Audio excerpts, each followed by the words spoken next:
Bonjour à tous, j'espère que vous allez... Attends, j'ai pas fait mon édito. Vas-y. Imagine, maintenant j'ai un édito, genre. Bonjour. Cédric Clapiche.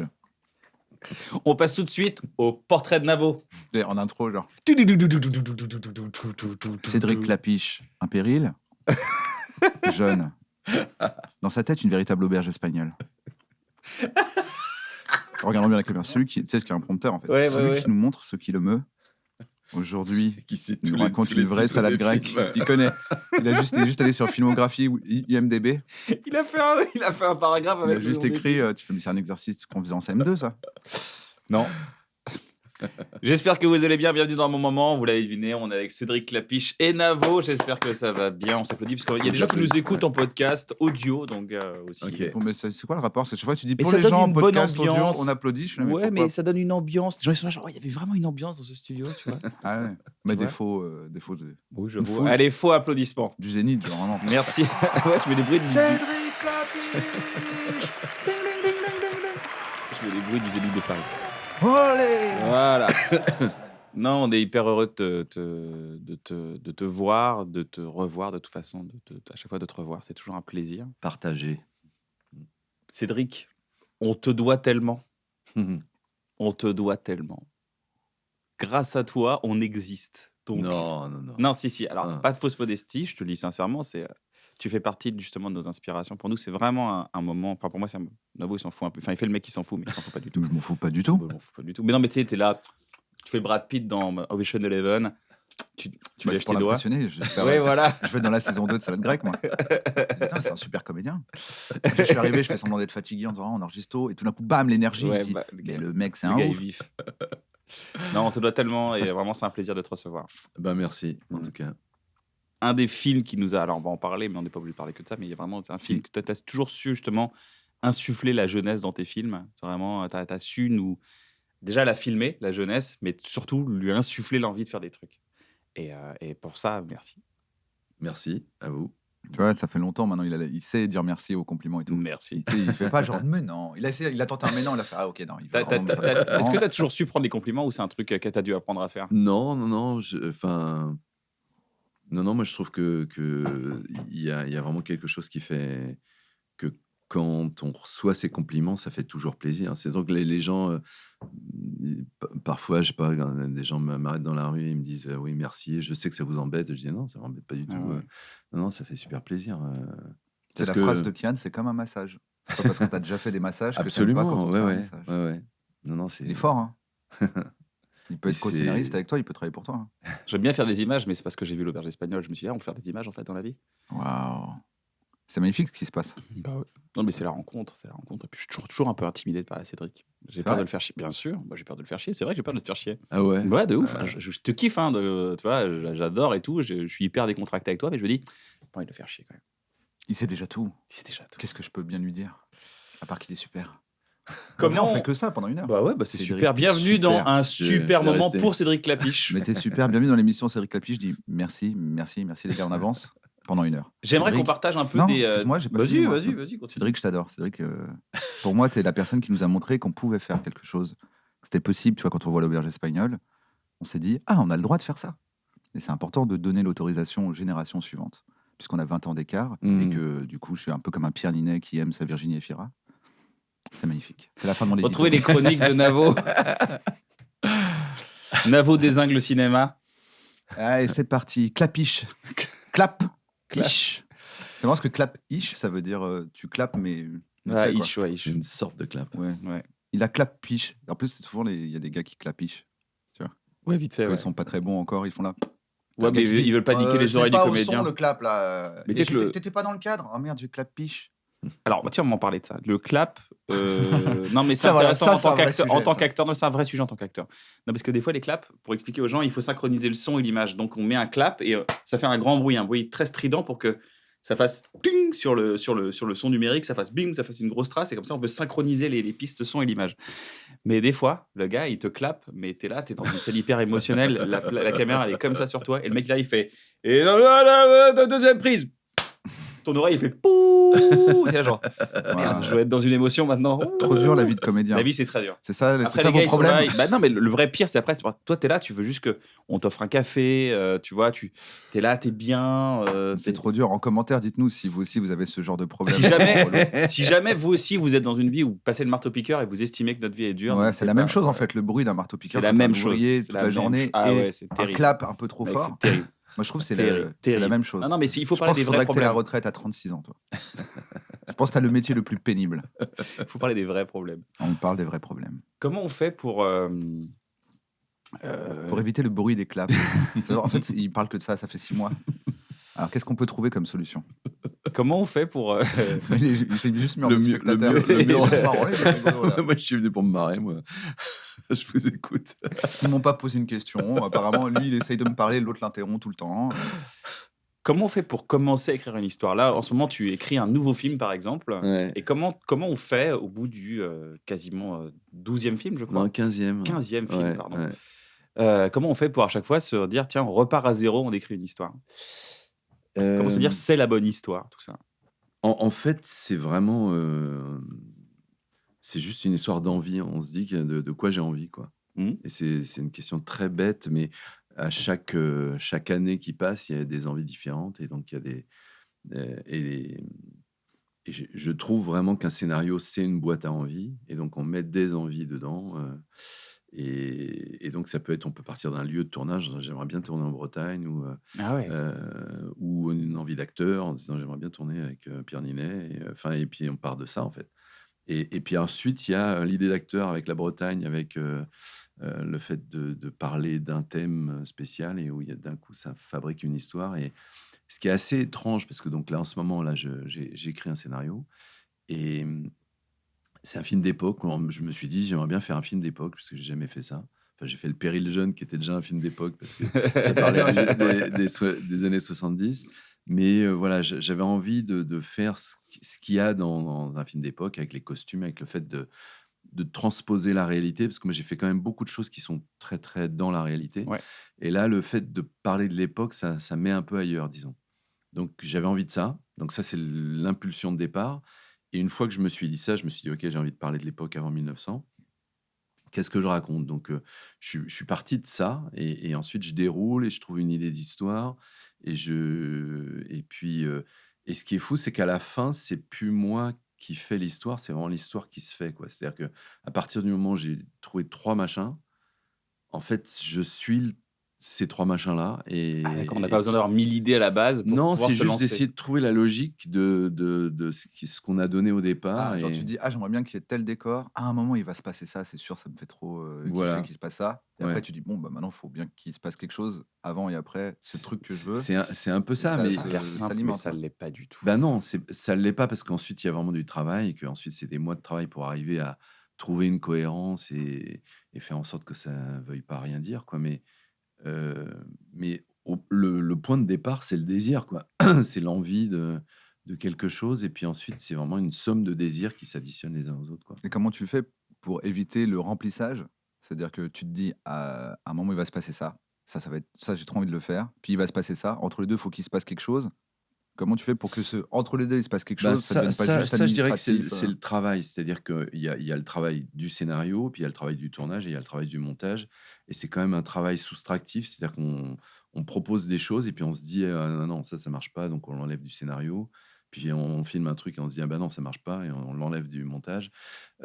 J'ai l'impression que ce travail des choses qui vont pas entre elles, c'est vraiment le travail du scénario, le travail du... Ouais, mais du coup, est-ce que tu as une technique, un truc? Parce que moi, quand tu dis ça, je me dis, ok, j'ai mon A, j'ai grave envie de le faire, je le vois dans ma tête, j'ai Mm. mon B.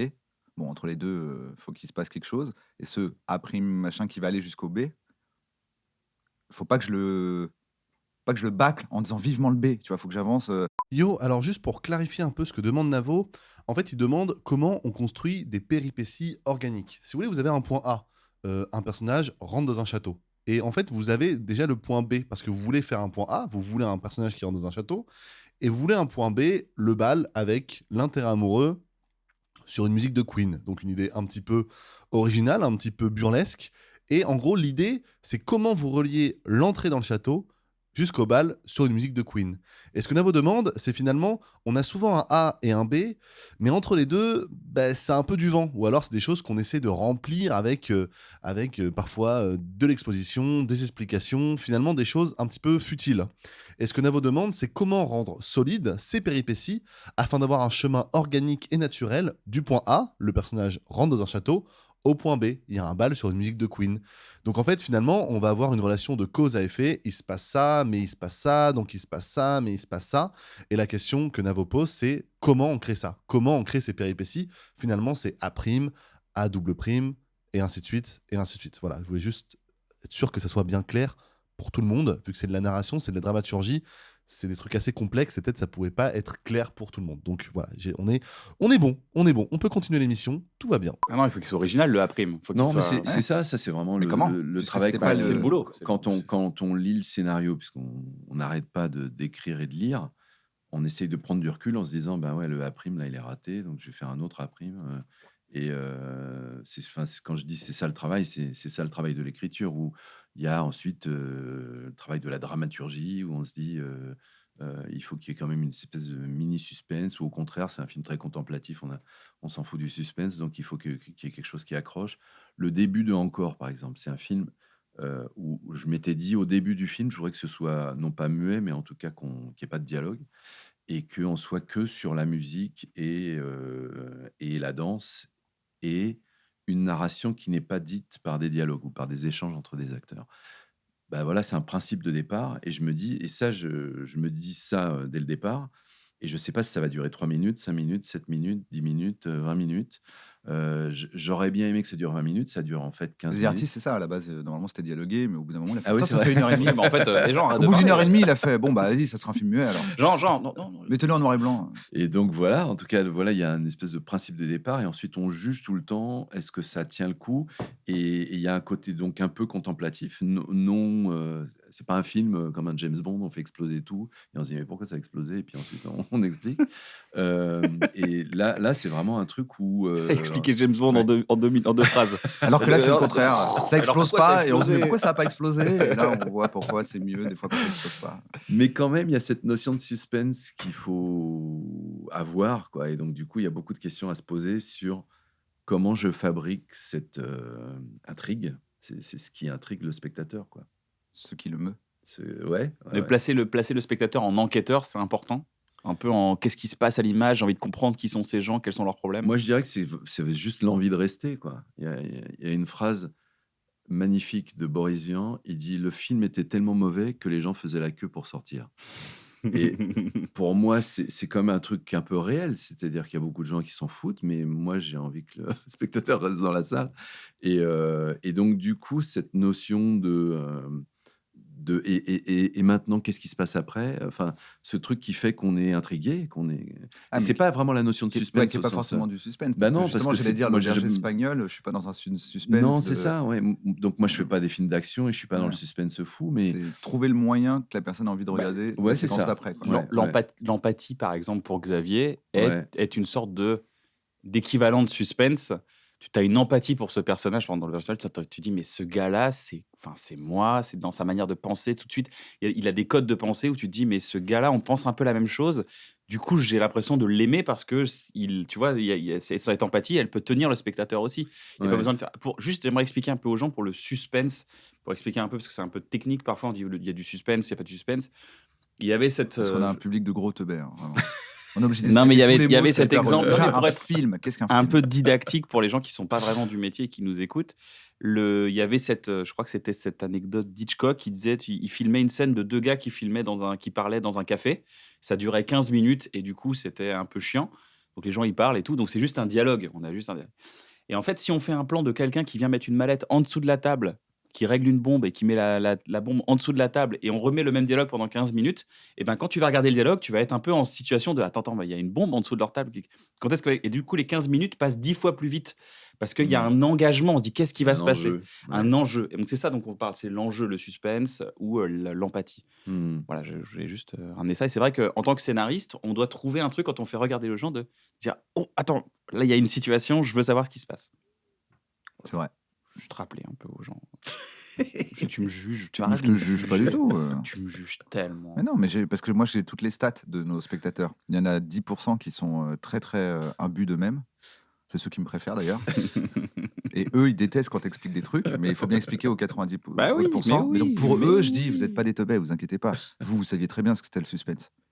Et, Vous la connaissiez, l'histoire d'Hitchcock, de toute façon. et comment on fait C'est des génies. Là, t'es Cédric Lapiche, t'as pas fait encore ton premier film. Qu'est-ce que tu fais de tes journées? C'est-à-dire, t'es réalisateur, t'as envie d'être réalisateur. Mais lui, il a fait une école. J'ai fait la fac de cinéma, Paris 3 et Paris 8. J'ai eu une licence et une maîtrise de cinéma et ensuite je suis parti 2 ans à New York. Ok, mais tu reviens en France. Et je reviens en France à 25 ans. Et à un moment donné, on est jeudi à 17h.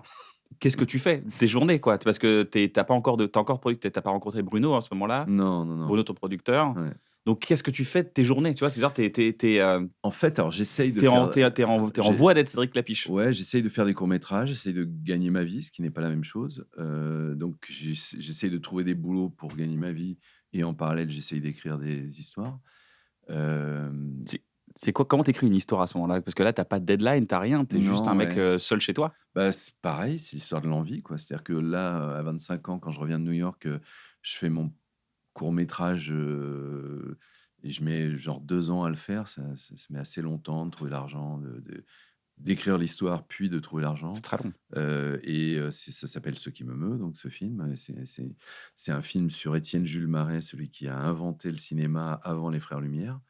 Et c'est lui qui a vraiment inventé l'objet caméra. C'est-à-dire Ouais, qu'il étudiait la chronophotographie. C'était un médecin en fait, qui étudiait la locomotion et la physiologie humaine et le déplacement des animaux. Enfin voilà.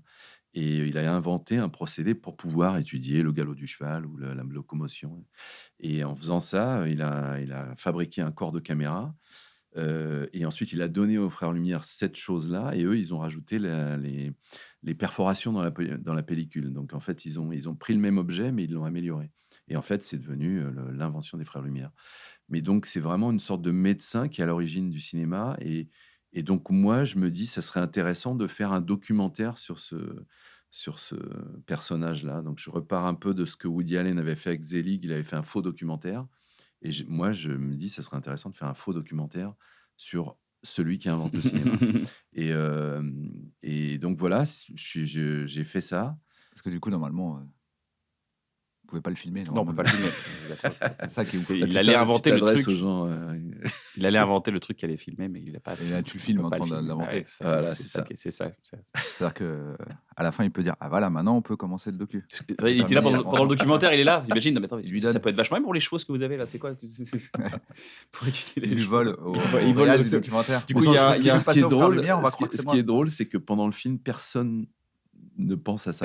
Bah ouais, c'est Et c'est ça parce qui est qu'on a génial. l'habitude des films d'époque, etc. Mais vu que Ouais, c'est ouais. censé être un Donc, il se docu. dit, ah tiens, c'est marrant, ils ont filmé ce Parce moment-là. qu'il y a un Ouais. paradoxe temporel du coup, les gars. Parce que j'étais dans un documentaire et là, Non, le mais gars c'est sûr que personne, tu vois. Si tu dis, regardez cette photo, c'est quoi? C'est l'inventeur le moment où le mec est en train d'inventer la photographie. Putain, Je pense c'est que ouf. personne se dit, on va avoir la photo du moment où il invente la photographie. Et donc, tu travailles sur ce faux Donc, je travaille documentaire. sur ça. Et il y a un truc que, d'ailleurs, j'ai découvert à ce moment-là, c'est que je passe vraiment 6 mois à aller dans des bibliothèques. À l'époque, il n'y avait pas Internet. Et donc, j'essaye de découvrir qui est ce Étienne Jules Marais. Je me documente, je vais Comme au ça, musée. sans aucun. Enfin, juste le but de faire ce court-métrage, mais t'y vas, quoi. C'est ça. Et je passe beaucoup, beaucoup de temps à me documenter, à voir que, je sais pas, il y avait des trucs qui existaient sur le fait que sur les vases grecs, quand on montre les athlètes à l'époque grecque, on les prend toujours au même mouvement. Quand on les montre en train de courir, ils sont toujours en l'air avec les jambes écartées. Et donc, voilà, je me plonge dans ça. Et donc, pendant 6 mois, je suis immergé dans ça. Et puis, ça fabrique une histoire et ça fabrique ce petit film qui dure 20 minutes. Au moment où tu fais ce film, t'as un objectif clair ou juste tu veux faire un film et basta? Ah non, je Ou veux tu te faire un dis, film. une fois qu'il est fini, qu'il est monté, je sais à qui je vais l'envoyer ou je sais à Non, quel non, festival c'était- je vais le présenter. C'était hyper fermé en plus à l'époque. Il n'y avait pas Internet comme aujourd'hui. Tu peux montrer à Alors, qui tu veux. bien sûr, non, il n'y avait pas Et où Internet. tu trouves ton équipe aussi? Parce que je sais En qu'il fait, y a beaucoup de gens, ils sont 18% de gens qui nous regardent, qui se demandent, mais où est-ce qu'on trouve les gens?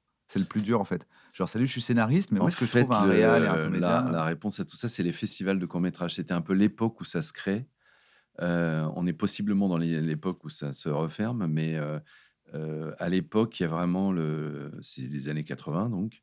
et où il y a beaucoup de festivals, notamment en province. C'est le début du festival de court-métrage de Clermont-Ferrand, de Grenoble, de Lille. Et donc, du coup, moi, en allant dans les festivals de court-métrage, parce que donc, j'avais fait un court-métrage dans le cadre de mes études aux États-Unis, donc je vais montrer ce court-métrage qui s'appelle In Transit. Et puis, du coup, je rencontre des monteurs, des Ok. chefs opérateurs, des Qui gens du sont à peu cinéma. près au même stade que toi, Ouais, c'est ça. ou un petit peu plus élevés, mais en tout cas, tu rencontres des gens qui sont eux aussi en train de faire des Ouais. courts-métrages et Qui donc ont envie comme possiblement toi. C'est des ça, ouais. futurs. Ouais, ouais.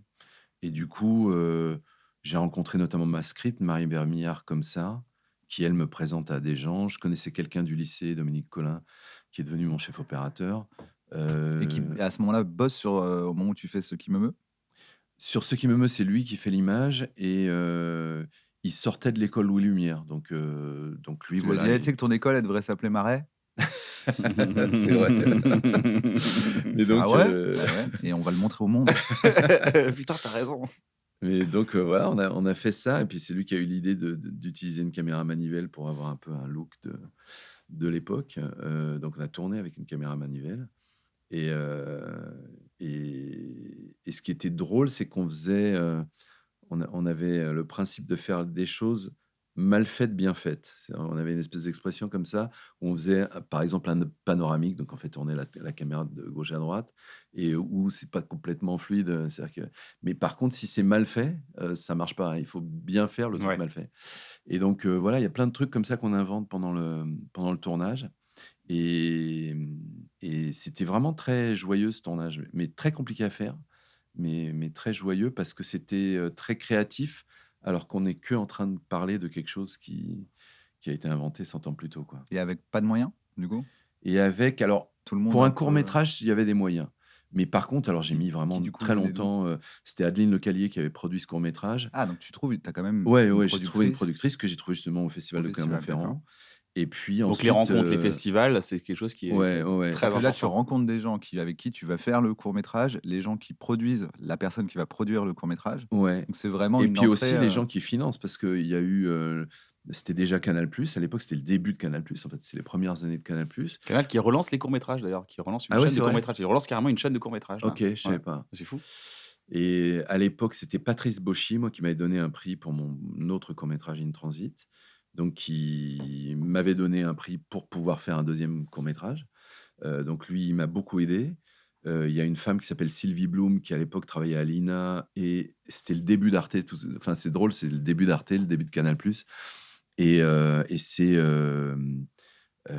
Thierry Garel qui dirigeait les documentaires chez Arte, qui met l'argent. Donc, en fait, Adeline Lecallier, la productrice, par le biais de Sylvie Bloom, qui travaillait chez Arte D'accord. déjà, Donc, du coup, à la trouve de question l'argent. comment on fait, dans ton cas, c'est j'ai fait une école dans laquelle on m'a donné les moyens de faire un premier court-métrage que j'ai pu présenter à des festivals qui m'ont donné Ouais, l'occasion de rencontrer des personnes qui ont bien aimé ce que je faisais, ouais, qui du coup se sont mis à travailler avec moi à financer le truc, ce qui m'a permis de faire Ce qui me meut. ouais.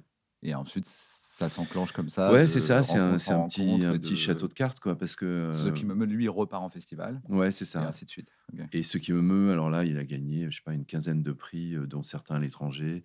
Le premier prix à Clermont-Ferrand, Oui, parce qu'il faut un être prix à bon aussi. Cannes. Oui, il faut être Dans bon. Non, notre mais ça, histoire, on il n'a y a pas aussi. précisé, il faut être bon. Oui, on a oublié de préciser. En même temps, il faut présenter Je des comprends pas, j'ai trucs. tout fait. Bah oui, mais il faut qu'il soit bien, ton court-métrage. Bah oui, mais il était très bien. J'ai filmé Non. un Non, orange. Après, il faut gagner 15 prix dans Ah l'histoire. oh. Mhm. Ah ouais, mais tu demandes comment devenir Cédric Clapiche. Ouais, bah oui. Bon, Il faut je gagner des pose prix. la Quoi. question. Ouais. Bon, ok, bah, j'ai pas. Ok, je vais essayer de faire un truc bien. Super. Mais c'est vrai que je repense souvent à ce moment-là. Et ces gens-là, mais tu as raison, c'est vraiment des gens que j'ai rencontrés grâce à ce premier court-métrage, qui avaient bien aimé le court-métrage In Transit. Euh, chacun d'entre eux, notamment ces trois-là, Patrice Bauchy, Sylvie Bloom et Adeline Lecallier, ma productrice, je serais pas là sans eux, quoi. C'est-à-dire que c'est vraiment les gens qui aident à l'impulsion, quoi. L'étincelle, ouais. Ouais. Je voudrais revenir sur un truc quand tu dis pendant 2 ans, je le monte. Parce que quelle est la différence entre toi qui as fait un court-métrage? Parce que des gens qui font des écoles, il y en a beaucoup et tout. Mais qu'est-ce que pendant 2 ans, comment tu arrives à garder la motivation? Parce que là, tu me dis, tu es complètement obsédé par le court-métrage. C'est comme une idée qui t'obsède. Ouais, Dans ta tête, tu te dis, ça, il faut que ça aboutisse, parce qu'à un moment donné, il y a 1000 raisons d'arrêter. Parce que personne t'attend. Tu bosses à côté ou genre t'as un. Ouais, Ouais. je crois qu'à l'époque, j'étais électricien sur des tournages, en fait. J'ai Ah, essayé tu d'être Ah, tu bossais quand assistant. même dans Ouais, le ouais. milieu quand même. Et Grâce à l'école aussi? C'est-à-dire que tu as une ligne sur ton CV de j'ai fait cette école, donc alors, j'arrive à grâce à rentrer. l'école, parce que je savais utiliser l'éclairage de cinéma et que il y a un copain producteur qui me met stagiaire. Au début, c'était machiniste. Puis en fait, il voit que c'est mieux aussi que je fasse électricien, parce que je connais mieux les. Cédric. Arrête. Ouais, Arrête. va plutôt Lâche vers ce truc, va brancher les câbles. Va prendre un café, là, franchement. Mais donc voilà, et puis j'ai fait ça pendant 3 ans quand même. Donc en fait, ce qui m'a permis de gagner de l'argent et notamment de toucher les acédiques et de pouvoir me mettre au vert pour pouvoir écrire, c'est vraiment en faisant Ok. ça, quoi. Ouais. Et, et puis j'ai commencé à être réalisateur pour des émissions de télévision. Donc j'ai fait des petits sujets, des trucs des portraits d'une minute ou des trucs comme ça pour des magazines. Donc, donc ça a été ça un peu mes petits boulots dans les 5 années avant que je fasse vraiment des films, quoi. Donc, il y a un truc très important, c'est se mettre en situation. C'est-à-dire que c'est les écoles, comme enfin, pour reprendre un peu ce que tu as dit, Navo, c'est juste l'école, en fait, c'est quand même le moment où c'est un peu le prétexte, on fait semblant de faire ce métier, mais quand même, on se réunit avec plein de gens qui ont la même envie et de créer un peu. C'est comme, tu vois, ça va dans n'importe quel métier, justement. C'est un peu c'est un peu ouais, les castes, j'ai envie de te dire. On Mmh. rentre, on crée cette caste un peu de gens qui font le même métier et c'est ça qui va créer un peu ton. Plus une réunion de podcast, il y a un côté Oui, il y a un côté supérieur, un peu élitiste. inférieur. Ouais, j'avoue, Non, j'avoue. c'est plus Caste, c'est un peu un méchant, ouais. regroupement. En fait, tu te regroupes entre gens qui Tu ont te la même regroupes passion, quoi. voilà, tu te recoupes entre gens qui ont la même envie. Là, oui, mais en même temps, moi, comme j'avais fait ça à New York, moi, quand je suis revenu en France, ça a été un peu difficile parce que les gens me disaient: «Mais tu as fait des études à New York, pourquoi tu pas resté là-bas?» Donc il y avait un côté un peu, genre: «Qu'est-ce que tu fous là?» Et c'était pas facile à ce moment-là. Et du coup, en plus, moi, je connaissais personne puisque moi, les gens avec qui j'avais fait des courts-métrages, à New York, c'était des gens, qui étaient étudiants là-bas et je gardais un contact avec des gens de là-bas, mais du coup, je connaissais personne, quoi, en France, donc ça a été difficile. Du coup, tu arrives à situer le moment. Tu arrives avec ta petite valise depuis New York. Ouais. Ah, bah, je connais personne. Il se passe quoi pile à cet endroit-là? Je suis chiant, mais c'est parce que c'est ça que les gens, à chaque fois, ils disent: «Mais vous dites pas précisément!» À chaque fois, c'est: Non, mais en «Oh, fait, j'ai on fait une rassemble. école, Oui, bien tac, tac, sûr. tac», et Non, après. Mais c'est le tac tac tac Moi, qu'on veut savoir. voilà, j'ai un copain avec qui j'étais au club théâtre au lycée Rodin, qui fait ses études de chef opérateur. On se revoit, on se dit: «Bah, Ah, tiens, ok. si je Donc, tu as quand même si un je faisais un film». Français qui Donc avait la même voilà, passion il que y a toi, lui, qui du lui était coup, resté en France. qui me présente des gens qui vont ensuite être machinistes sur le court métrage ou. J'ai niqué ta success story où t'es arrivé, tu connaissais personne. Non, J'ai posé ouais, une question, t'as ouais. fait. Non, mais Bon, après, j'avoue, Tout je le monde m'a dit- connaissais tout le un monde m'a dit non, tout le monde m'a gars. dit Bon, non. c'était un fils de producteur. Il m'a dit viens manger à la maison. non, mais Merde. après, il y a cette Adeline Lecallier, donc c'était les Ouais. productions Lazenec, qui Donc me après, oui, présente c'est des ton gens. court-métrage. Très connu, les euh, productions de la SNEC dans les années Bah ouais, 90, parce que hyper important. c'était vraiment des gens qui faisaient des courts-métrages, qui ont Ouais, fait ouais, démarrer ouais. Kassovitz ou Ouais, c'est ça. Éric Rochant, Christian Vincent. Ceux qui ont fait popper tous les réalisateurs des années 90 qui Ouais, ont fait des films ouais. pendant Non, non, 30 ans. c'était vraiment une production assez importante. Dans le monde du court-métrage, c'était vraiment important. Et, euh, et donc, voilà, quoi. Ça m'a permis, effectivement, c'était vraiment petit à petit Ouais. où je rencontre des gens. Fallait être sympa. T'étais sympa. Ouais, après, il y a Si plein de t'avais été une réalisateurs tête. pas sympas. Hein. Ouais, mais Sympa n'est c'est pas un peut-être métier. parce qu'ils Ouais. sont pas arrivés de New York et qu'ils avaient personne à qui parler. Non, mais il y a un truc aussi où Alors, c'est tu comme. peux m'en Non, dire mais trois. ce qui aide, 3 c'est que réalisateurs que tu moi, connais j'arrive bien avec et un qui sont film. pas sympas, des vrais réalisateurs. On veut que de tu de détestes. l'info, bienvenue dans Alors, une bonne info. bienvenue dans En exclu, les 3 personnes, ce sera la vignette, les 3 personnes que Cédric déteste. Je vais pas le dire ici. Alors. Je devine pas les collègues. Mais non, il y en a. Non, parle-nous des gens sympas surtout. Parle-nous des gens sympas. Non, mais le truc, c'est qu'en fait, le truc qui aide, c'est que moi, je viens avec un film, In Transit, ça durait, je crois, 10 minutes. Je monte ce court-métrage et il y a des gens qui, du coup, ont envie de travailler avec moi parce qu'ils aiment bien ce court-métrage. D'accord. Je pense que c'est Donc la c'est fameuse faire, carte de visite. C'est faire pour faire en fait. Ouais, c'est ça. Ouais. Faire pour Ouais, faire. ouais. Et puis de pas se dévaloriser sur un court-métrage d'étudiant, ça peut vraiment ouvrir des portes derrière. Ouais, quoi. ouais, c'est pour ça, moi, d'ailleurs, que pour les jeunes réalisateurs, pour les trucs genre Festival Nikon, ou quand on fait un film de 2 minutes, ce qui est fou, c'est que moi, j'ai déjà été jury 2 fois dans ce Ouais. festival.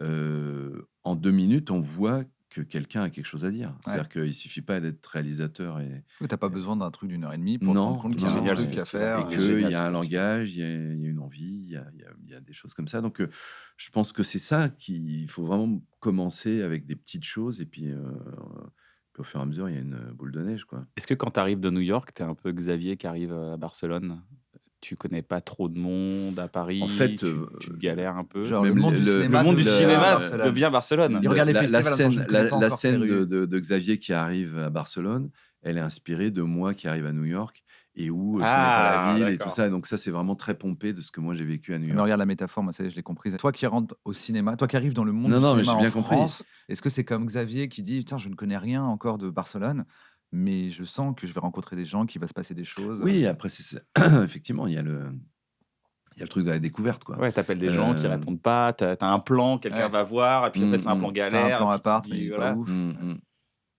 Après quelques années, tu seras vraiment allé en Espagne, Ouais. rejoindre ta sœur, je crois. En fait, c'est avant de faire l'auberge espagnole. C'est ça. Ça doit être 10 ans après avoir fait ses études à New York, Ouais. où je vais rendre visite à ma sœur Marianne, qui habitait un appartement avec tout le monde qui parlait une langue différente. Incroyable. Et donc, l'inspiration de l'auberge espagnole, elle vient beaucoup de ce que j'ai vu Mmh. pendant une semaine chez elle. Ouais. Parler de soi. Moi, je voulais faire un film sur un étudiant qui part à New York faire des études de cinéma. C'est vrai, tu voulais faire ça? Et en fait, quand je vois l'appartement de ma sœur où il y a ce truc Erasmus, je me dis c'est beaucoup plus intéressant de parler de sa génération, elle a 7 ans de moins que moi, et de parler de l'Europe et C'était vraiment drôle parce que moi je voyais qu'il y avait des fêtes Erasmus à Barcelone et c'était des fêtes où il y avait des Suédois, des Italiens. Et je me suis dit, ouais, mais c'est vraiment un nouveau truc qui se passe et je préfère parler de ça plutôt que de parler de ce que moi j'ai vécu à New York. Et donc cette transposition, elle était vraiment importante quand j'ai fait l'auberge espagnole parce que je parle de moi, mais je vais faire un travail de documentation, un peu comme j'avais fait ce que je vous ai expliqué sur Étienne Jules Marais, où je suis obligé d'aller dans des bibliothèques, étudier des trucs que je connais pas et tout ça. Là, je passe du temps à me documenter. C'est le début des blogs, donc je passe pas mal de temps à regarder des blogs de gens qui sont partis en Erasmus et où je chope l'histoire du frigidaire, par exemple. C'est un mec qui avait écrit un truc sur le frigidaire, sur le fait que c'était compliqué de partager le frigidaire. Donc, ce travail de documentation, finalement, depuis mon premier court-métrage, je le fais, quel que soit le sujet que je traite, sur le fait que quand j'écris une histoire, je suis obligé de me documenter d'une façon un peu journalistique ou d'une façon un peu universitaire pour connaître un sujet que je ne connais pas, quoi. Donc là, tu te documentes actuellement sur les années 1900. Absolument, ouais, ouais, je me documente beaucoup d'ailleurs sur qu'est-ce que c'est Paris en 1900 ou la Normandie en 1900, parce que ça va se passer un peu entre les deux. Donc, ouais. Mais du coup, j'ai une question. Vas-y, Tu as vas-y. fait un blanc, je fais, je peux poser une question. Vas-y. Ah, du Péril Jeune jusqu'à aujourd'hui, salade grecque, Mm. il y a un truc que je trouve intéressant, et je sais pas si tu sais d'où ça te vient, c'est cette passion pour la jeunesse. Parce qu'autant à l'époque du Péril Jeune, on pourrait se dire, bon, il pioche dans un truc d'il y a, Oui, là, c'était clairement il y sur a ma pas jeunesse. très Ouais. longtemps Ouais. que lui, il a vécu. Ouais. Autant là, on arrive à salade grecque, et tu continues. Et moi, je trouve que ça continue d'être, comme tu dis, tu te documentes, etc. Je me dis, il s'est documenté sur la jeunesse d'aujourd'hui, Ouais. même si moi-même, je m'en éloigne. Peut-être que je me trompe, mais en tout Mm. cas, je me dis, ça fait pas vieux, qui a rien compris. Alors que pourtant, en gros, tu continues de parler de gens qui ont grosso modo la vingtaine, Mhm. à plein d'étapes de ta vie. Tu vois, tu ne nous fais pas un film sur un mec de 50, 60 piges, tu vois. Ouais. Et est-ce que c'est Alors, quoi ce rapport à la jeunesse? Est-ce que il y a un truc En qui fait, te... c'est drôle parce qu'on m'a souvent posé la question pourquoi vous faites toujours des films sur Ouais, les je suis pas gens original, jeunes. excuse-moi. c'est mais mon- Moi, je trouve mais- que t'es pas très c'est qu'un original. certain Moi, je trouve aussi. non, par contre, Mais c'est plus pourquoi. en fait, c'est pas l'intérêt des gens jeunes, c'est le fait que j'aime bien travailler avec des acteurs jeunes. Donc, c'est pas forcément sur les gens dont je fais le portrait, c'est que je trouve que c'est toujours intéressant de découvrir des nouveaux acteurs, d'aller chercher des gens comme Megan Northam dans Salade grecque ou comme Alyosha Schneider, des gens qui n'ont pas encore une carrière et où du coup il y a une envie, un enthousiasme, il y a quelque chose que moi j'adore filmer.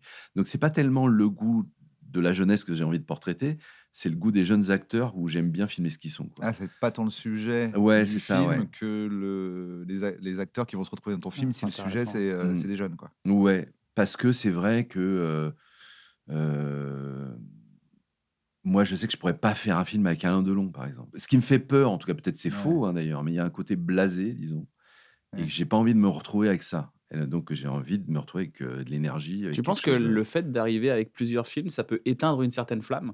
Ah oui. Ah oui, Ouais, c'est il y a quelque des chose que tu as gens un remarqué, peu oui. cramés quand même, ouais. Ah, c'est vrai? Ouais, je trouve, ouais. Et il y a des gens qui arrivent à garder l'esprit. Il y a des gens de 80 ans qui sont jamais cramés. D'une certaine façon, Lynn Renault, qui est une des plus âgées, Mhm. elle a la niaque, elle a l'esprit. Et Donc c'est pas parce qu'on est vieux qu'on n'a pas ça. Mais, mais en tout cas, euh, Est-ce que c'est une occasion aussi de donner le plaisir aussi de donner de la chance et de l'énergie à à une des gens nouvelle qui arrivent. génération, à des gens Oui, qui bien arrivent? sûr, bien sûr. Mais même c'est presque la motivation principale qui me fait que je vais faire 10%. C'est-à-dire que dans 10%, je savais que c'était un gros projet pour la télé, pour le service public, pour France 2, et que c'était la chance. Il y a 90 personnages dans la première saison de 10%. Je savais qu'il y avait les gens connus, puisque donc il y a Cécile de France, où il y a des acteurs connus qui sont un peu les gens qui appellent, qui sont un peu les stars de la série. Mais les vraies stars, c'est les gens derrière. Et donc, c'est tous les agents qu'on connaissait pas bien. Nicolas Maury, Laure Calamy, Fanny Sidney. Camille Cotin, même Thibaut de Montalembert, qui était le plus connu, je dirais. Grégory Montel, Stéphie Selma, enfin tous ces gens-là, ils arrivent. Et pour moi, c'était vraiment C'est une espèce motivation. Ouais, c'est une motivation de découvrir une nouvelle génération. Et c'est un peu ce que vous avez fait d'ailleurs avec Bref, où Oui, il y sauf qu'on en a. faisait partie nous-mêmes. Oui, Là, ce qui est bien intéressant, sûr. c'est est-ce que, alors c'est possible, hein, vu qu'on t'aime beaucoup et que tu es un rôle modèle pour nous, mais c'est possible que quand on a le jour à 50, 60 ans, on continue de faire des trucs avec des nouveaux comédiens.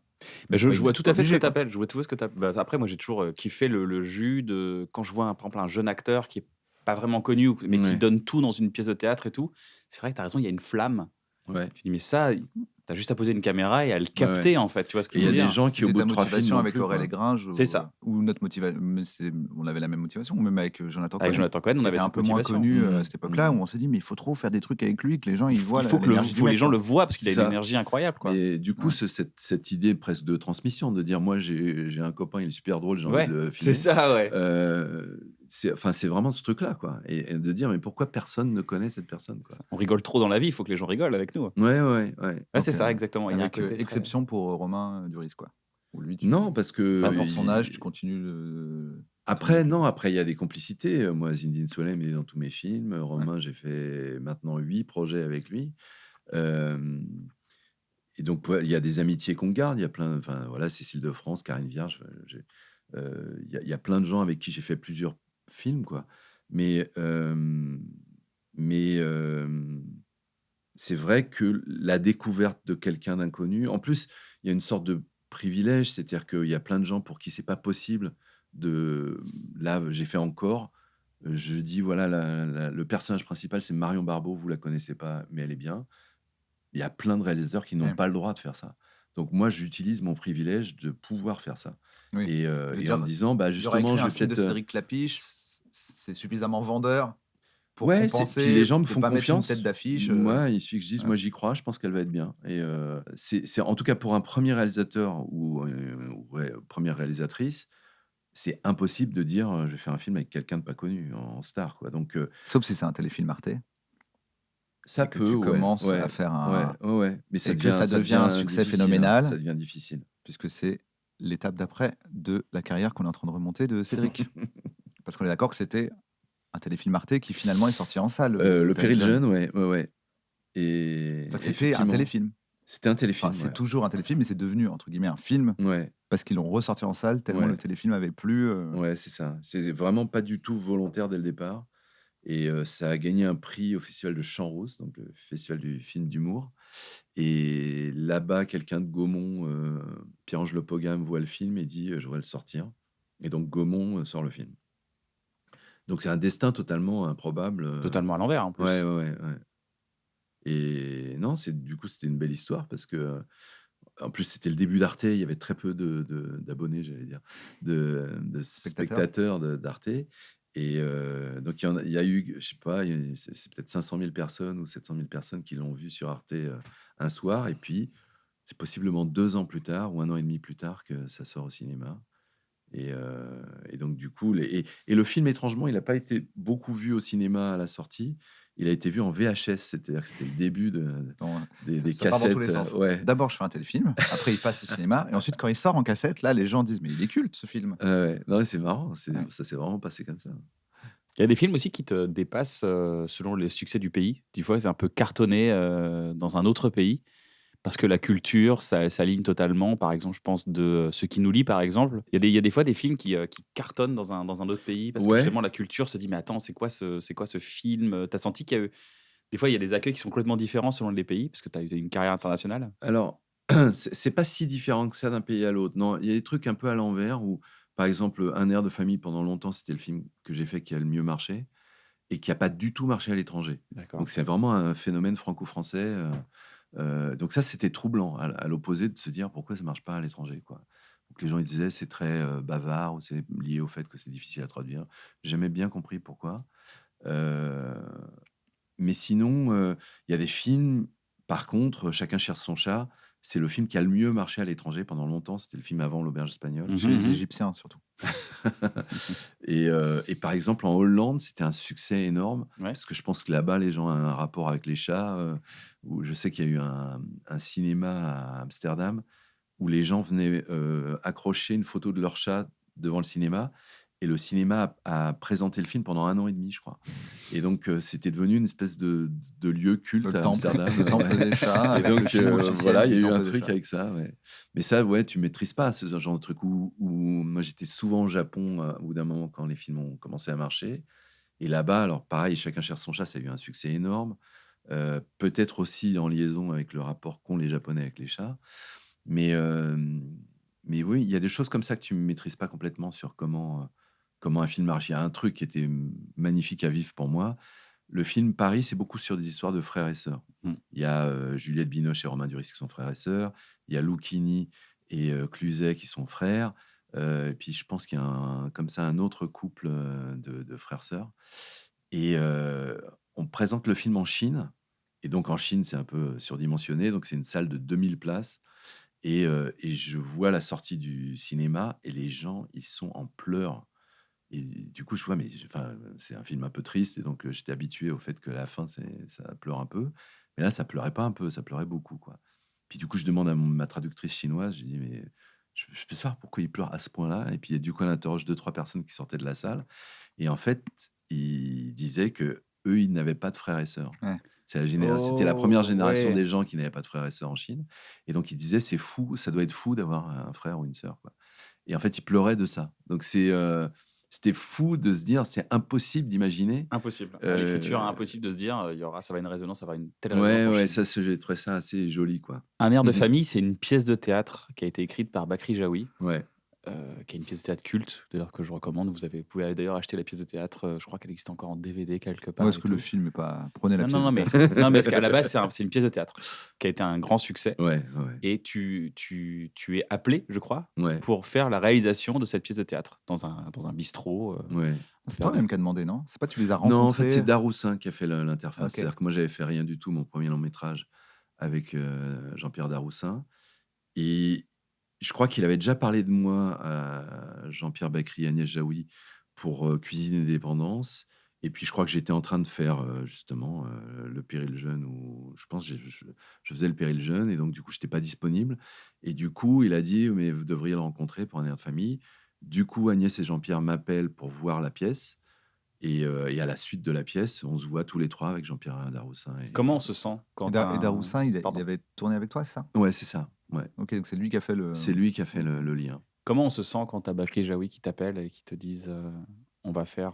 Bah, On moi, à aimerait- l'époque, je connaissais pas Agnès Jaoui, mais par contre, j'étais super fan de Jean-Pierre Bacri comme Ouais. acteur. Et donc j'étais content de le rencontrer parce que vraiment, j'étais très, très, très fan. Et En donc, plus, hein. et je vois la pièce, C'est j'adore ça. la Il y a un côté, pièce. tu viens de sortir de la pièce, t'es obligé de faire le film si on te demande. Et là, mais ils me l'ont dit au resto Ouais. après la pièce, quoi. Et puis, je leur ai dit, donnez-moi 2 jours. Et le lendemain, je les ai appelés en disant, ouais, je vais le faire. Je me suis dit, je peux pas refuser un truc pareil, quoi. Et ce qui est fou, c'est que ensuite, depuis, on m'a proposé de faire des pièces, des romans. Je n'ai jamais refait une adaptation d'un truc. Donc, c'est la seule fois où il y a quelque chose que je n'ai pas écrit que j'ai réalisé, quoi. Oui, c'est vrai, Ouais. du coup. Parce que Il y ça a eu t'intéresse. 10% que j'ai pas écrit, que j'ai réalisé. Ouais, Ou dans Salade grecque, c'est toujours toi qui écris ce que ouais, tu réalises. là je trouve des scénaristes avec qui je travaille. Et, ouais. Ah oui. Comment on se sent avec un monstre, un mec dont on est complètement fan comme Bakri sur un tournage? Ben, faut dépasser le. Parce que forcément, Ouais, ouais, ouais. qu'est-ce que tu ressens à ce moment-là? Le premier jour de tournage, tu n'arrives pas en mode ça, tu vois. Non, mais après, il y a eu une complicité très vite avec lui. C'est vraiment des Ouais. gens qui vous mettent à l'aise. Donc, du coup, voilà, d'une part, on a écrit pendant 5 mois, je pense, l'adaptation. Donc je l'ai vu tous les jours pendant 5 mois. Et du coup, ça crée des liens, quoi. Il y a vraiment... Et puis je vois à quel point lui, il devait avoir 10 ans de plus que moi. Et je vois à quel point, même s'il a 10 ans de plus que moi, on est très proches dans la façon de fonctionner, dans la façon de réfléchir. Et donc, du coup, ça... Enfin, voilà, il y a un lien qui se fait dans les deux sens, quoi. Et ensuite, quand je vais faire peut-être, il y a encore plus ça avec Belmondo, parce que Belmondo, alors, c'était vraiment quelqu'un de très, très intouchable pour Monstre moi. sacré. Ouais, c'était vraiment le monstre sacré. Et là, c'est plus difficile avec Belmondo parce que faut dépasser le fait qu'on met quelqu'un sur un piédestal et qu'on met quelqu'un sur un truc qui n'est pas réel. Donc, il y avait un peu ça avec Bakri, mais ça s'est simplifié, je dirais, assez rapidement grâce au lien que lui crée. Et c'était pareil avec Belmondo. C'est des gens qui savent qu'ils sont un peu impressionnants et qui, du coup, essayent d'enlever le côté impressionnant. Donc, au bout d'un moment, ça... Est-ce que tu as une anecdote sur Bakri, justement, Sur Bakri, pendant le tournage ou, ce qui était impressionnant, en fait, Trop mignon, c'était le il est trop fait mignon. que... Je suis un Il est enfant. fan de toi, il est trop Je mignon. suis un enfant, je suis un enfant, là, j'avoue, je suis un enfant. Quand on On dirait qu'on lui tournait- dit, mais il y a un numéro pour appeler le Cédric Lapiche comme le Père Noël quand t'étais petit. Cédric Lapiche, t'as une anecdote avec Jean-Pierre Bacry? Non, moi, je me souviens juste que... C'est ça qui m'avait beaucoup impressionné, surtout dans les premiers jours de tournage, c'est que si on fait 10 prises, il n'y a aucune prise pareille et je ne sais pas choisir entre les 10 prises. C'est-à-dire que il y en a en tout cas 5 où je me dis, putain, c'est génial, laquelle je prends, parce que c'est tout génial et il n'y en a aucune qui se ressemble. Et donc après, c'est beaucoup un travail de la prise d'avant, la prise d'après, enfin le plan d'avant, la plan En fait, d'après. aucun réal les garde, mais en fait, dans tous les films, il y a toujours une prise où il le fait en chantant de l'opéra. Et en fait, tu peux refaire tout. Aujourd'hui, il a créé une comédie musicale, les gens ne le savent pas, mais c'est son projet secret dans Ouais, tous son les projet films. secret, Et si tous on les reprenait rushs tous les films qu'il a, réunis. tous les rushs, on fait une comédie musicale avec Jean-Pierre Ah, Bacri. j'ai fait, je peux en faire une pour moi, oui. Oh, on C'est va pas la la garder, suite. Jean-Pierre. De quoi tu Oui, parles, c'est mais pas du tout les c'est dialogues. mon délire. Tu conseilles ça à un jeune acteur quand qui est un peu terrifié, tu sais, quand on est un jeune acteur, on arrive sur un tournage, on se dit toujours je vais la faire comme ça à la prise. Et tu fais 6 fois la même prise, tu dis non, vas-y, laisse-toi livre-toi à l'instant Ouais, ouais. et on chopera au montage des moments de vérité. J'en ai parlé hier. J'étais avec des danseurs, acteurs. Moi, il y a une phrase que j'ai entendue. Malheureusement, je ne me rappelle plus quel acteur américain a dit ça. Il a dit I don't act, I react. Et je trouve que c'est presque Ouais, la phrase avec la cet plus... accent-là, il est pas américain, je pense. Il est francophone. C'est un francophone, je pense. Mais je trouve que cette phrase, elle est géniale parce que ça raconte le fait qu'il faut être dans l'instant. Ouais. Et que si tu arrives avec ta musique en disant je vais la jouer Ouais. comme ça, en C'est fait, ça, tu joues souvent, pas avec qui les fait- autres et que tu du joues coup, en seul. fait, tu joues pas. En fait. Je pense qu'il faut. Alors, I react, c'est bien, mais je pense que derrière, il faut beaucoup travailler son texte. Il faut beaucoup le triturer. Il faut Bien être sûr, prêt. mais il faut être justement prêt, être prêt à réagir oublier ensuite tout ce et que tout tu as oublier. préparé. Voilà. Ouais. Oublier fait partie du Ah métier, oui, tu ouais, vois. sinon, ouais. sinon, ça n'a plus de sens. Par contre. Sinon, t'es juste un mec. C'est- C'est juste qu'est-ce que t'es un tu fais là branleur qui réagit, Sinon, tu ça vois. je s'appelle pense. ça s'appelle une troupe d'impro, sinon. Ouais, voilà, c'est Qu'est-ce ça. que tu fais là Rien, je suis un boucher. Là, t'as bien réagi, mais c'est vraiment pas du tout le texte. Par contre, C'est ça, on va rester quand même dans l'histoire. Il y a ce film des Grands-Ducs qui est incroyable, que je recommande d'ailleurs, Les Grands-Ducs, avec Jean Rochefort, Philippe Noiret et Jean-Pierre Mariel, qui sont des vieux acteurs ringards sur leur retour. À un moment donné, tu t'as appris ton texte, sinon je joue un médecin. Mais tu connais pas ton texte, mais un médecin, c'est un médecin. Je trouve ça marrant. Le contraire de ce que de Un ton médecin, pensée. c'est un médecin. Il est trop marrant cette phrase. Allez voir Les Grands-Ducs si ça vous fait plaisir. C'est un grand film d'acteur. J'aimerais bien voir ça. Ouais, c'est fou. Si jamais on est un jeune acteur, une jeune actrice et on te croise dans la rue, on te dit quoi pour te dire j'aimerais trop travailler avec toi? Faut pas forcément le dire. On Ça t'invite parce qu'il y a Non, des- c'est-à-dire qu'en fait, moi, je peux pas choisir quelqu'un parce que je le vois dans la rue, on dit ah oui, Putain, tiens, il a envie de travailler avec moi, j'ai Ouais, super j'avoue. envie. Non, faut faire confiance au hasard de la vie sur le fait que moi, il y a des fois où, enfin voilà, c'est des hasards quoi. Et après, il y a le casting, c'est-à-dire que moi, si je sais pas, dans 10%, quand on cherche le personnage de Camille Cotin, on voit 50 femmes. Il y a vraiment quelque chose qui faisait que on a vu plein de super actrices avec qui, d'ailleurs, avec certaines, j'ai travaillé Ça, par c'est la un suite. vrai truc d'ailleurs. Je me permets, hein, De- mais si vous êtes des comédiens, et j'en connais, moi, des comédiens, je passe mon temps à leur dire. Mhm. Je dis, moi-même, en tant que réal qui a déjà fait des castings, ça veut pas du tout dire que t'es nul ou que même que t'as raté. Tu peux complètement réussir ton Bah, casting. moi, il y a eu des exemples Puis t'es connus pas pris parce que Ouais. il y a quelqu'un qui correspond mieux pour plein d'autres facteurs. Ouais, Mais en fait, tu étais super et on se rappelle même de toi. Juste, t'es pas pris dans ce projet-là, quoi. ouais, ouais. Moi, par exemple, il y a Je crois quand pas je fais trop le rater un casting. Tu peux rater un casting, mais non, souvent, tu rates pas un et puis casting. c'est ça qui est un peu, tragique, c'est que tu peux rater un casting parce que tu n'as pas le rôle et moi, je sais que pour Ni pour ni contre, bien au contraire, j'ai choisi Marie Gillin. Celle avec laquelle j'ai hésité, c'est Cécile de France. Ben, bizarrement, le film d'après que je fais, qui s'appelle L'Auberge espagnole, il y a Cécile de France. Ouais. Mais c'était parce que j'étais frustré de ne pas l'avoir pris dans Ni pour ni contre. Et j'ai pas fait d'erreur de casting. C'était Marie Gillin qui était mieux pour faire Ni pour ni contre. Et donc, Cécile de France était moins bien. Par contre, j'avais très envie de travailler avec cette jeune actrice. Et donc, L'Auberge espagnole, je pense que c'est son deuxième long métrage. Et, euh, et voilà. Et du coup, on invente un truc. Et puis après, on a travaillé plusieurs fois ensemble et tout, quoi. Donc, donc c'est vrai que elle a dû sentir qu'elle avait raté le casting. Et puis, en fait, elle avait rien raté du tout, Oui, c'est quoi. ça. Ouais, Enfin, techniquement, tu le rates dans le sens où tu l'as pas eu, ouais, ouais. mais Ouais. ça veut pas dire que tu pouvais pas. Elle aurait pu venir te voir après en disant comment j'aurais dû faire. Ouais, ouais, ouais. Mais t'as fait tout comme il fallait, Ouais, ouais, ouais. puisque tu étais Et très c'est passé la bien. même chose avec Audrey Tautou d'ailleurs, la première fois où que je la vois, voilà, je la prends pas, puis ensuite je l'ai pris dans l'auberge espagnole. Et, et enfin voilà, c'est des Mais gens qu'on garde en tête et puis que finalement on oui, c'est revoit. ça. En plus, oui, des fois, tu réussis le casting, mais c'est pas pour le film pour lequel tu as passé Ouais, c'est le ça. casting, quoi. Ouais, ouais. Tu regardes un peu Instagram, les acteurs et les actrices qui jouent, qui font des scènes sur Instagram, Ouais, je peux, du ouais. talent, tu regardes ça? Ouais, ouais, ouais. Ça t'inspire un peu? Ça peut m'inspirer. Maria Valverde, par exemple, qui joue dans Ceux qui nous lisent, je l'ai vue sur Instagram. Mmh. Euh, et, euh, et c'était même pas une scène jouée, quoi. C'était une scène de sa vie à elle, quoi. Et où moi, je cherchais quelqu'un qui ne soit pas français. Et il se trouve que j'ai vu ça, mais c'était vraiment par hasard, quoi. C'était dans le fameux scroll de Instagram où on voit des gens. Et donc, il y a eu ça, quoi, ouais. Faites des trucs.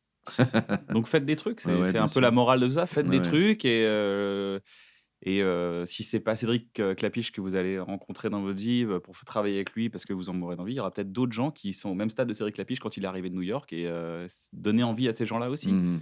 à ces jeunes réalisatrices, ces jeunes réalisateurs qui justement, sont le futur. Ouais, ouais. C'est intéressant. C'est quoi le meilleur conseil qu'on t'a donné, Cédric, dans ta vie? Ou un des meilleurs conseils qu'on t'a donné? Un truc qu'on t'a dit: «Waouh, ça m'a marqué», que ce soit dans ce métier ou dans la vie? Bah, ce que tu viens de dire, faites des trucs, et on me l'a dit autrement, mais je crois beaucoup à ça. C'est-à-dire qu'il faut faire, quoi. Et il y a un truc, j'en parle beaucoup à des jeunes qui me posent des questions en ce moment.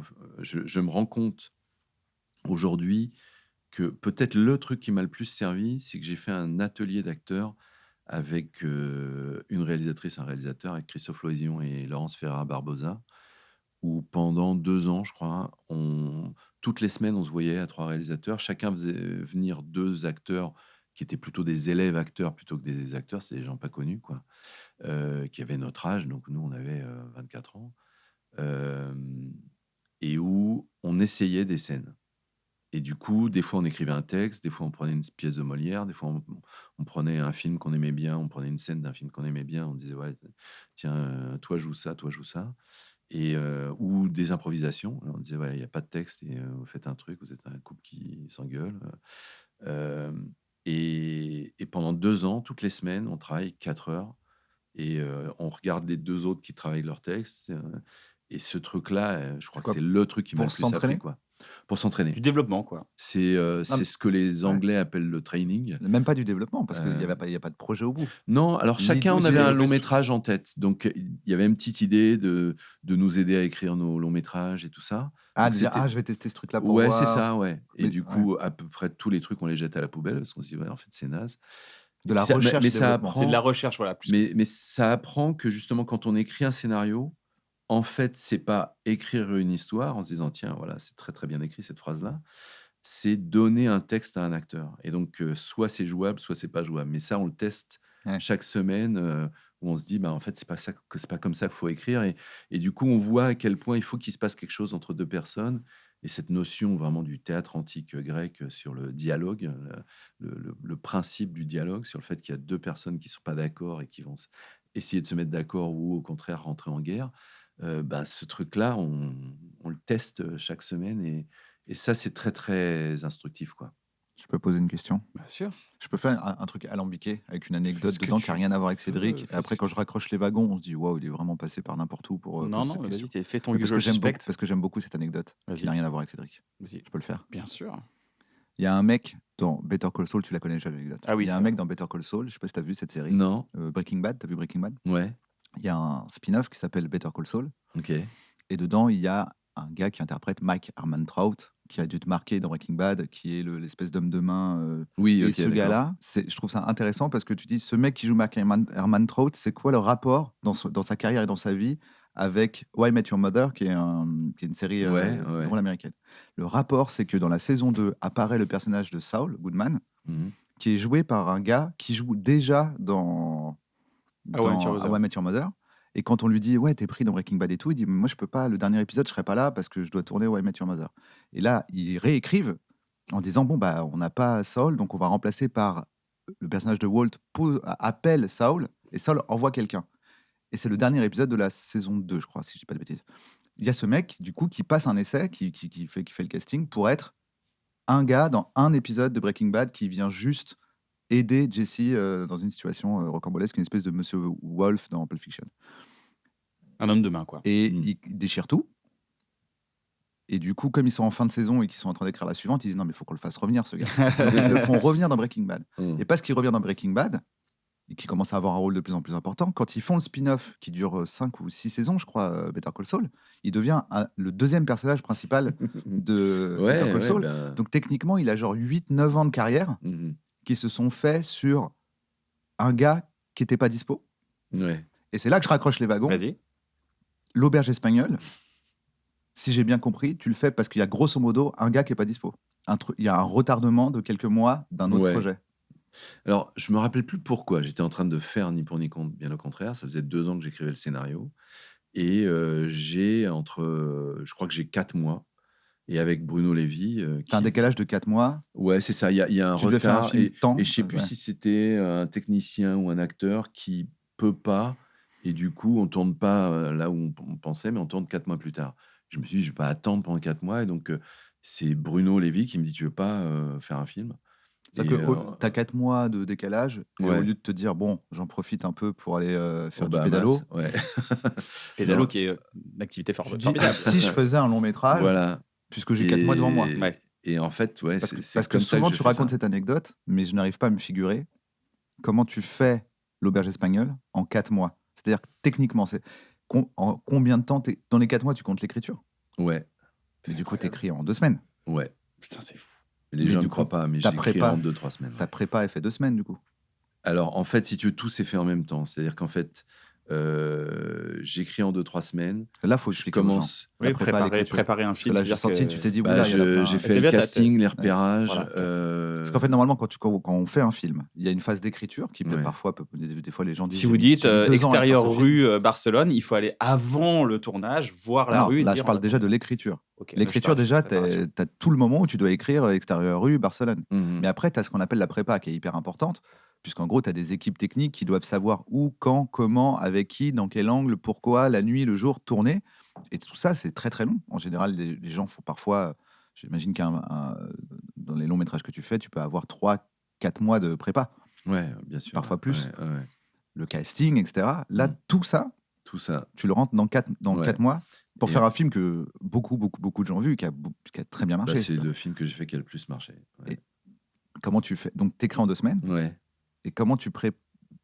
Parce qu'en En fait, avec le machin que j'ai écrit, évidemment, j'écris pas un scénario, j'écris une espèce de 30 pages, quoi. séquencier, Ouais, de bordélique. séquencier, avec des trucs très résumés, et où, avec ça, je me dis, ok, ben voilà, il faut 5 personnages dans l'appartement à Barcelone, donc on va chercher un Italien, un Allemand, et du coup, on part Mais à rien Rome. que ça, déjà. Rien que ça, c'est fou d'avoir trouvé ces comédiens.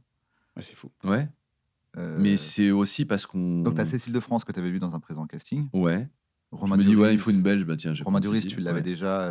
Mm. Il était dans le Péril Jeune. Ouais, c'est ça. Donc, je pars de Romain, en fait, moi. Ouais. Et puis ensuite, je vais en Angleterre en me disant, je sais pas si je vais ramener une fille ou un garçon. Il se trouve que je ramène une fille et un garçon. Vous serez frères et sœurs, ça va Ouais. cartonner en Chine. Ouais, c'est ça. Ouais. Et vraiment, c'est lié au fait que j'ai bien aimé et Kevin Bishop et Kelly Riley. Et puis il se passe la même chose en Italie, en Allemagne, en Espagne. Mais rien que ça, normalement, ça prend 4 mois. Ouais, c'est Ouais, ça. alors c'est un peu miraculeux, hein, mais nous, le Comment truc, t'as c'est. fait déjà En pour fait, aller, le truc, c'est quand t'as pas le temps, tu te en démerdes. Espagne, en Quand Allemagne t'as pas le temps, tu te démerdes. Je trouve ça Ouais, bien. ouais. Et donc, nous, on n'avait pas le temps, quoi. Moi, j'avais une date de tournage pour Ni pour ni contre et il fallait que j'ai fini avant. Et donc, il fallait que j'ai. Et donc, le tournage, ça dure 8 semaines dans mon souvenir. Donc, c'est 2 mois de tournage. Et donc, la préparation, l'écriture et la préparation, c'est 2 mois. Incroyable. L'auberge espagnole est possible parce que j'ai fait Chacun cherche son chat. Chacun cherche son chat, c'est un peu la même histoire où ça devait être un court-métrage et mon producteur, Farid Lawassa, il me dit: «Attends, ça commence à devenir un court-métrage cher. Est-ce que tu préfères pas faire un long-métrage pas cher plutôt qu'un court-métrage cher?»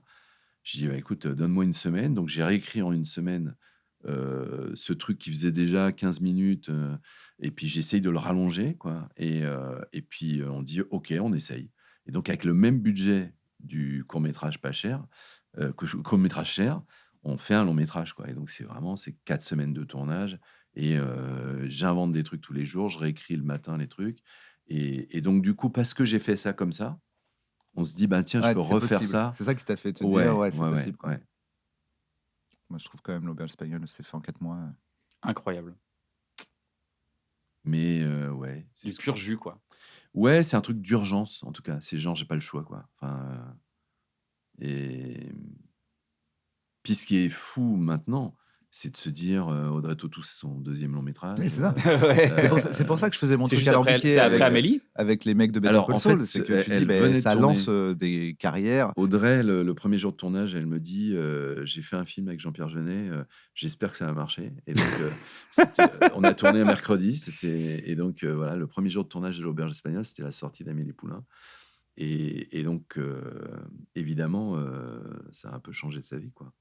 Mais mais en tout cas, ce qui est fou, c'est qu'après coup, quand j'ai fait, d'autres films où les gens me disent: «Ouais, mais tu as toujours travaillé avec des gens connus». Je dis: «Bah non, quand j'ai fait l'auberge espagnole, il y a personne qui est connu, quoi. C'est, Ouais. Romain est le plus connu, il était pas très connu, quoi. Donc Ah oui. Parce que, et dans l'ordre chronologique, c'est l'auberge ou c'est Amélie qui est sortie en premier? Amélie est Amélie est sortie sortie avant, pendant. ouais, Sortie avant? ouais. Eh oui. Et puis après, si tu veux, Kelly Reilly maintenant, c'est une star, enfin, aux États-Unis, c'est fou, quoi. C'est vraiment devenu une star, quoi. Donc il y a aussi ça, c'est aussi des coups de bol, ça. C'est-à-dire que moi, je Oui, tombe mais je sur pense que des. tu sens bien les gens.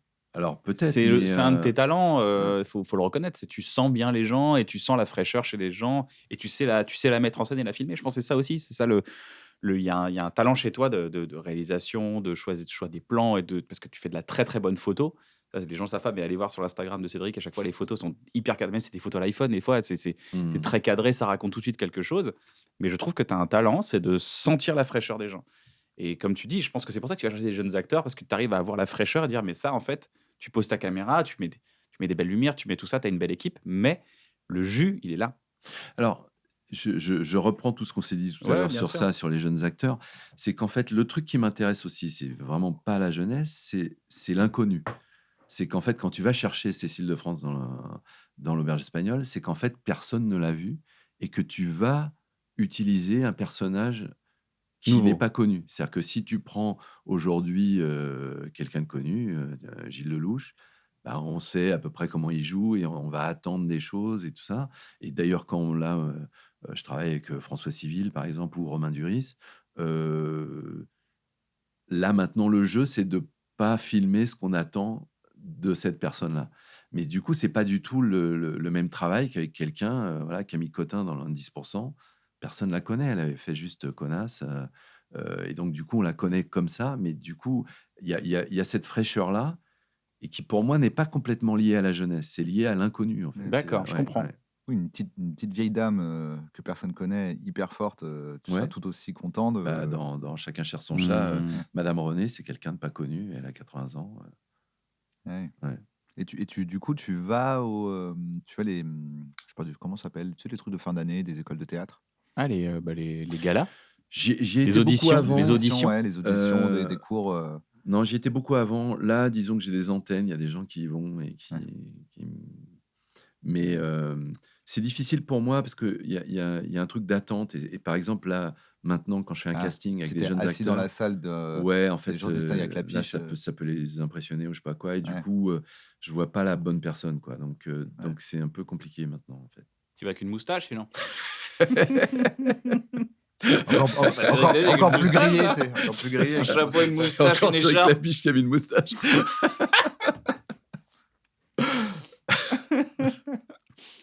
C'est vrai qu'il y a une question que je pose aux gens qui ont eu des enfants.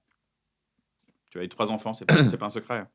Non, non, j'ai 3 enfants. 3 Ouais. enfants et moi, je viens d'avoir un enfant. Mm. Tous les gens qui ont des enfants, je leur demande: «C'est quoi le conseil que tu peux me donner ou le truc que tu as compris avec les enfants?» Mm. Un truc que tu veux me transmettre? Parce que moi, je suis là, je suis devant l'autoroute. Voilà, je vais prendre l'autoroute. Euh, Alors moi, je vais citer une phrase que mon fils Pablo m'a dit quand il avait 3 ans. Il a 25 ans maintenant. Ou 3 ou 4 ans. Je lui dis un truc et il me dit: Papa, je ne suis pas toi, je ne pense pas comme toi. Waouh! À 3-4 ans. Ouais. C'est là, ouais, frérot. Et ce qui était fou, c'est quand il m'a dit ça, il avait raison, en fait. C'est-à-dire qu'en fait, j'ai vu à quel point j'essayais de lui dire un truc, parce qu'il y a des fois, on lui dit: ouais, mais pas la main dans la porte, ou enfin, on dit des trucs où c'est bien qu'il écoute, l'enfant, Ouais, c'est quoi. bien, ouais. Mais il y a des fois où on dit des conneries, quoi. Et où, effectivement, une personne qui n'est pas toi, elle va pas penser comme toi, elle va pas être comme toi. À 3-4 ans. Mais C'est ouais. fou. Normalement, T'as raison. faut avoir 35 ans, avoir fait 10 ans de thérapie pour commencer à envisager la possibilité que les Mais non, gens mais- pensent pas comme toi et et sont si pas tu- comme toi. moi, j'ai compris ce jour-là, et puis après, tu n'arrêtes pas parce que c'est encore pire à 23 ans, 25 ans, quand tes enfants ils sont comme ça parce qu'ils pensent vraiment pas comme toi et te le font comprendre. Euh, En fait, il y a vraiment des choses que tu apprends à tes enfants et il y a des choses que tu apprends de tes enfants. Et il faut être juste ouvert à ça. C'est qu'en fait, ça va dans les deux sens, ça va pas que dans un sens, quoi. Et donc, il faut être ouvert à ça très tôt. C'est-à-dire qu'il y a vraiment des choses où tu vois bien que, avec sa personnalité d'enfant, ben, il va être très joyeux ou très triste ou très enfermé, il va pas beaucoup parler, il va beaucoup parler. Heu, voilà, c'est pas toi qui lui as appris ça, c'est lui qui est comme ça, quoi. Et donc, bah, tu acceptes cette chose-là, quoi. Et donc ça, je trouve que c'est vraiment un truc que moi j'ai appris avec mes enfants où, en plus, quand on a 3, tu vois que les 3 ils se ressemblent pas, et donc, tu acceptes ces 3 êtres-là, quoi. Et donc ouais, ça c'est vraiment quelque chose, l'apprentissage de être parent où, c'est pas juste apprendre à bien dire les choses, aux enfants, quoi. Quelqu'un m'avait dit, «Ça sert à rien d'être un parent. Il faut juste être là et à l'écoute sur le Oui, alors moment, ça, c'est joue l'autre. joue pas le parent, en fait. Arrête de jouer le Non, parent, ouais, commence pas à ouais, faire le papa», tu vois? Genre: «Non, tu sais, dans la vie», tu vois? Faut ouais, ouais, au contraire, sois juste là pour eux ouais, parce que être là, c'est sans doute la meilleure chose. Juste être là. C'est que tu es à côté du toboggan, tu lui dis pas ce qu'il faut faire, tu es à côté du toboggan. Qu'est-ce que tu fais pour aller mieux? Ou aller bien? Moi, j'ai l'impression qu'il faut juste être à l'écoute de où on en est. Donc il y a des fois où je suis trop crevé, pour aller mieux, il faut que j'arrête. OK. Et il y a des fois où je travaille trop et où, dans ma famille, on me dit: «Dis donc, tu pas là, quoi», et donc du coup, il faut être là justement pour les enfants, pour ma femme. Hem, donc c'est juste être à l'écoute, en fait, pour, soit aller bien soi-même parce qu'on s'écoute pas assez, soit être à l'écoute des autres pour aller bien pour les autres aussi, quoi. Mmh. Donc moi, je dirais ça, ouais. OK. Mais Savoir prendre une pause, de c'est ça? quoi? Savoir prendre une pause. Savoir prendre une pause ou au contraire travailler. Et des fois, on va bien parce qu'on travaille beaucoup. Moi, je pense qu'il y a eu des périodes dans ma vie, là, ce qu'on raconte sur l'auberge espagnole, j'en ai fait trop et c'était super de faire trop. Donc je regrette pas ces trucs-là.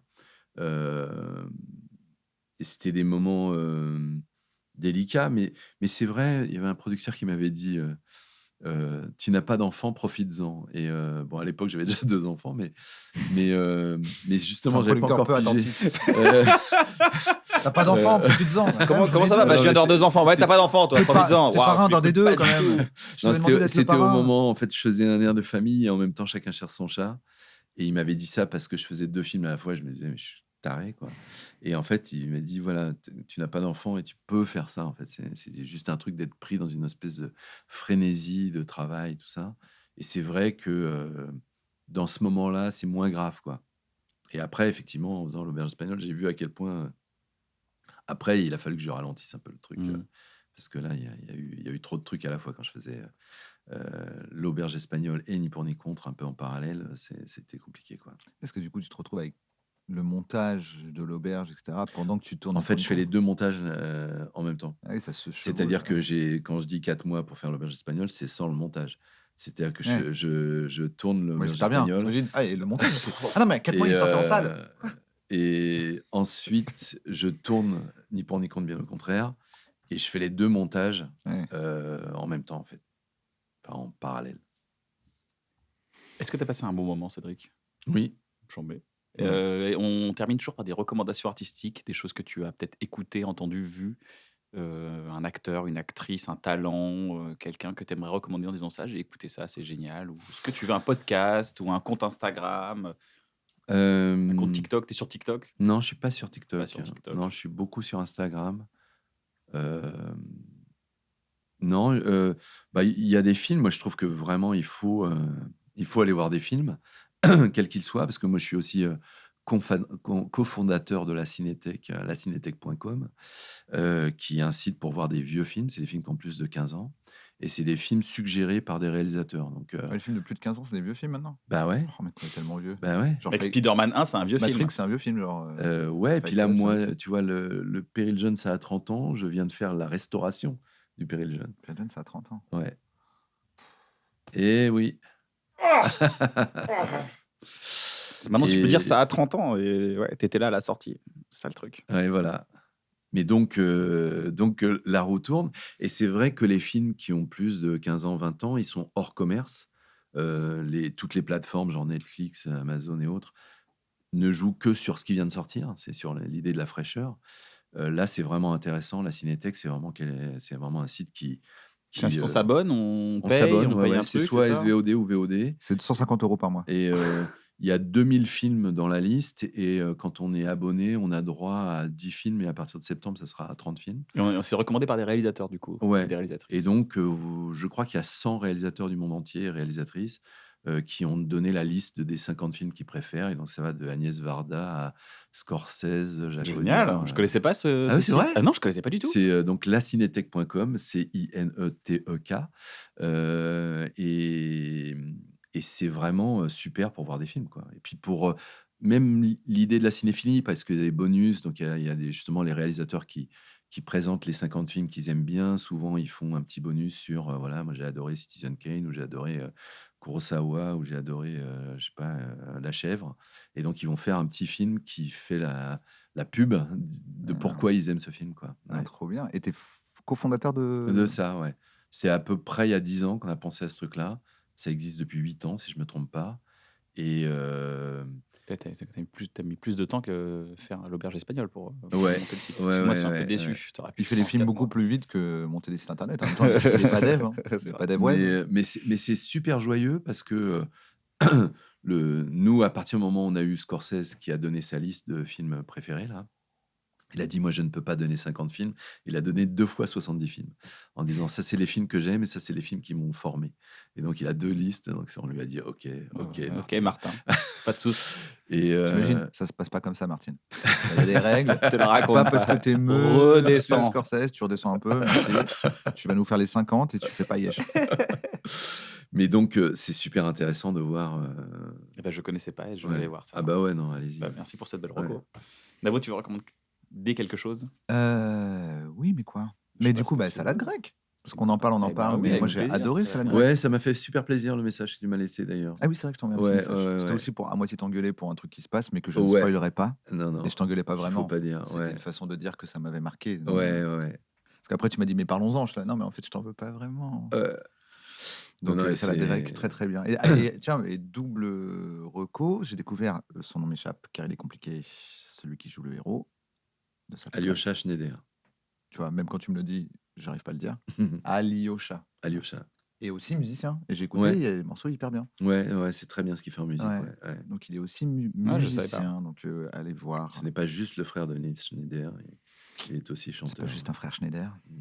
Voilà, c'est pas mal déjà. Ouais, c'est top, top, top. Et Bah, Megan écoute, Northam, puisque c'est les deux personnages principaux. Elle chante aussi Non, non, elle chantait d'ailleurs, elle était Ouais, non. chanteuse. Parce à que un là, moment. du coup, je me suis dit, Et, recommandation, c'était pas pour éliminer, c'est parce que je me suis dit, ah, mais en plus, j'avais écouté sa musique, elle Ouais, est pas ok. mal. Ouais, ouais. Mais elle, j'ai rien vu d'autre Non, elle dans commence notre à courant jouer recommandé. et c'est une Bah, super de toute actrice. façon, tout le monde est Ouais. super. Hein, Ouais, ouais. tu choisis bien les comédiens. Merci. Vous choisissez bien, peut-être que tu as une équipe. J'imagine que t'as une équipe Ouais, de ouais, bien casting. sûr. Bah, c'est avec Bruno Lévy, avec là en ce moment, c'est avec Constance de Montois, la directrice de casting.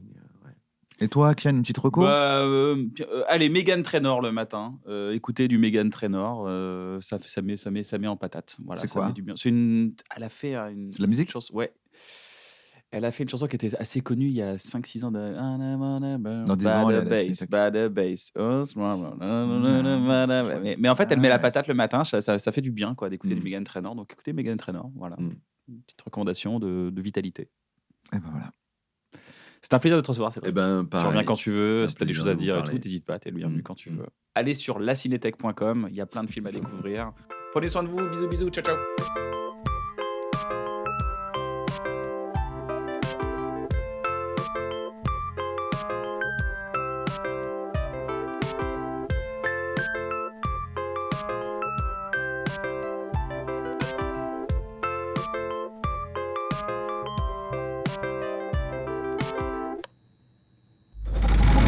C'est pour faire rigoler des gens.